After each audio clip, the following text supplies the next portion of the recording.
Hey, salut à tous, c'est Multi22 et bienvenue dans ce nouvel épisode du Tech Multi, format dans lequel chaque semaine je vous résume l'actualité technologique.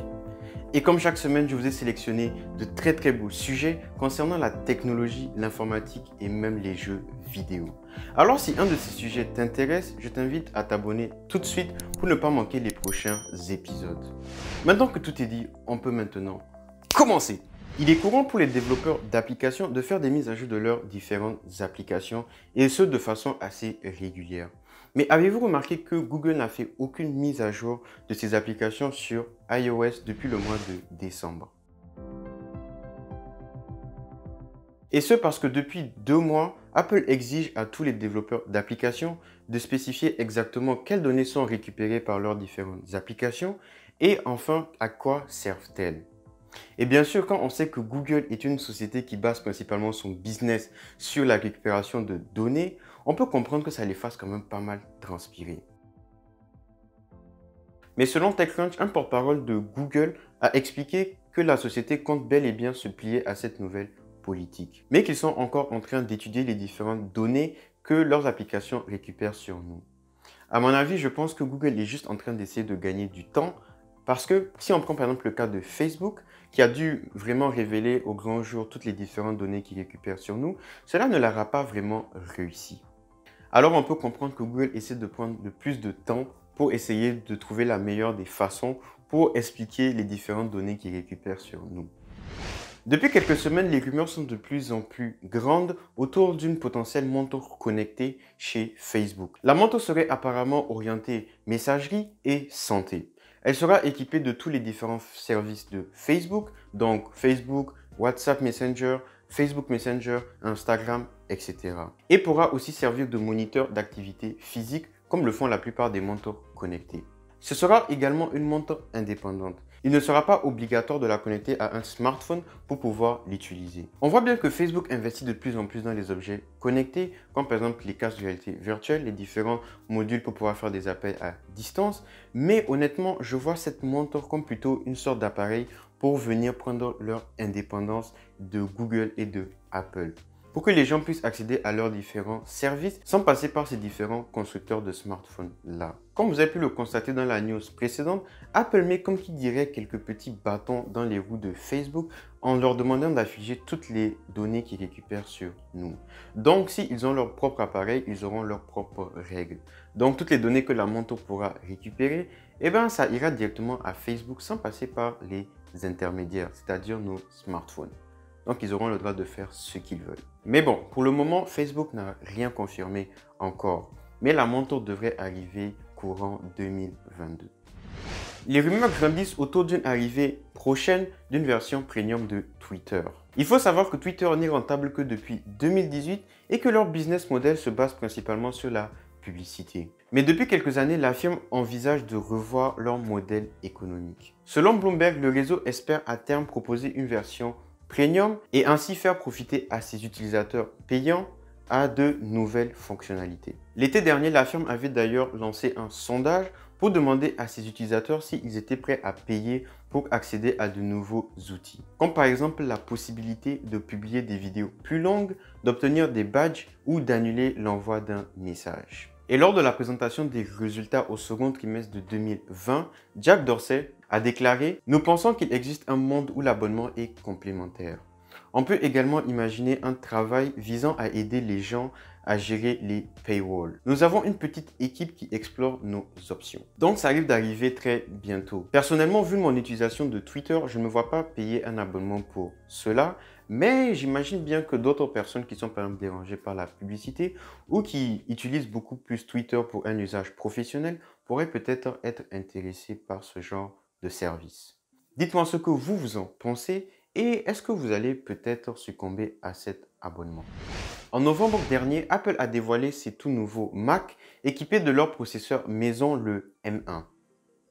Et comme on a pu le constater, il s'agit d'un processeur qui brille énormément par sa puissance, mais également par sa sécurité. Parce qu'il s'agit d'un processeur ARM, mais aussi parce qu'il s'agit de Apple. Et on sait qu'il néglige pas la sécurité.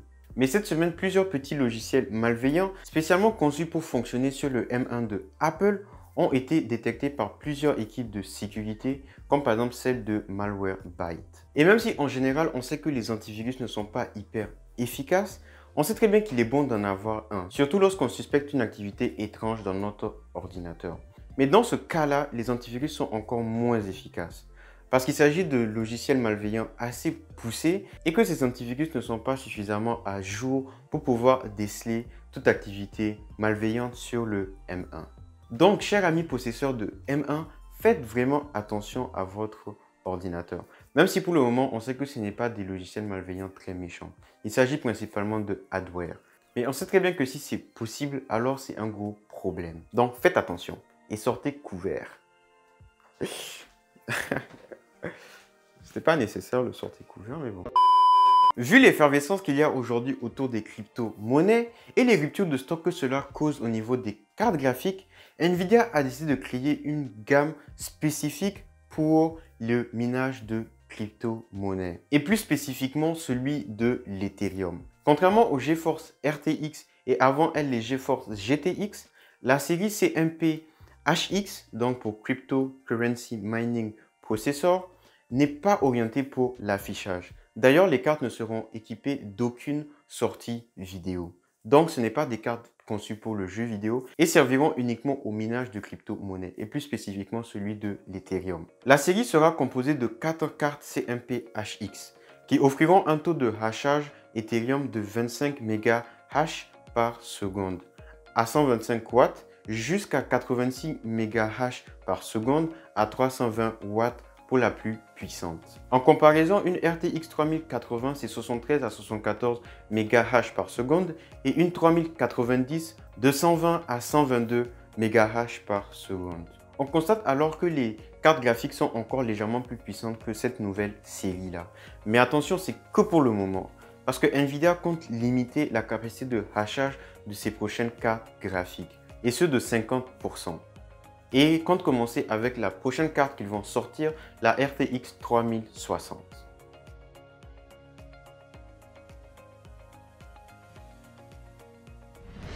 Ce jeudi 18 février 2021, après avoir parcouru plus de 468 millions de kilomètres, le rover de la NASA Perseverance s'est posé sur Mars et nous a ainsi gratifié de quelques clichés de la planète rouge. Il va alors maintenant pouvoir commencer sa mission de récupérer des échantillons, de faire de la spectrophotographie, mais aussi de lâcher son drone. Parce qu'il est équipé d'un drone et ils veulent voir comment va se passer le contrôle à cette grande distance et dans une atmosphère aussi dense. Mais avant de commencer toute chose, il va d'abord vérifier que tous les appareils qu'il embarque sont bien fonctionnels et ont tous résisté au voyage. Ensuite, il pourra s'atteler à la tâche de récupérer des informations sur la planète rouge en nous les envoyant.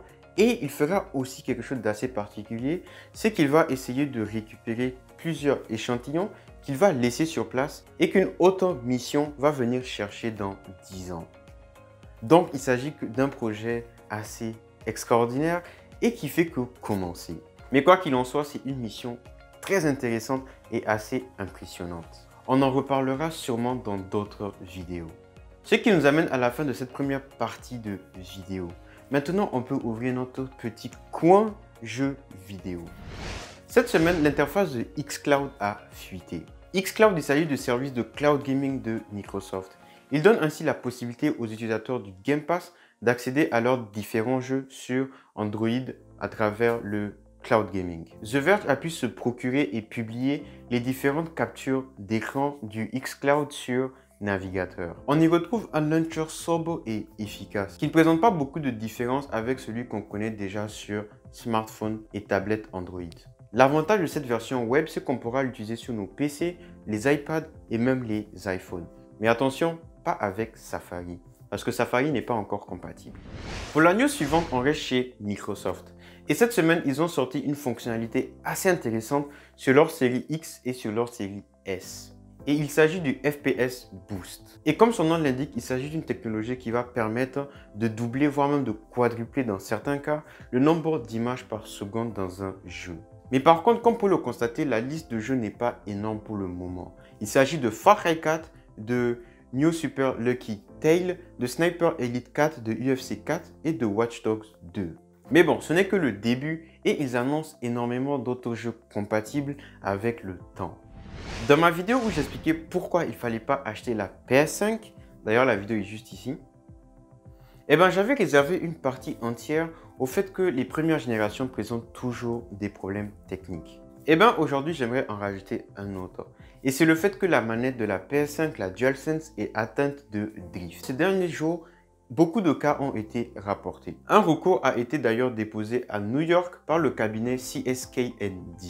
Car apparemment Sony était en plus conscient de ce problème de drifting, mais n'a pas prévenu les utilisateurs. Mais contrairement à Nintendo par rapport au drifting sur le Joy-Con, Sony a apparemment l'intention de potentiellement mettre en place un système pour faire remplacer les différentes manettes. Mais bon, je trouve ça quand même assez contraignant pour une manette qui coûte environ 70 $. Donc personnellement, je vous conseillerais d'attendre encore un peu. Surtout que le catalogue de la PS5 n'est même pas en train de s'étouffer. Voilà, maintenant je t'invite à me dire en commentaire quelle est la news qui t'a le plus plu dans cette vidéo. Tu verras également que mon petit commentaire avec ma news favorite de cette vidéo est également là. Et bien sûr, si cette vidéo t'a plu et que tu en veux plus, je t'invite à t'abonner pour ne pas manquer les prochaines vidéos qui arrivent sur la chaîne. Et je t'invite aussi à aller voir cette playlist répertoriant les différents tech multi qu'il y a eu précédemment. Lâche également un gros pouce bleu si cette vidéo t'a plu. Merci beaucoup d'avoir regardé la vidéo. C'était Multidoudou22 et à la prochaine. Inch'Allah.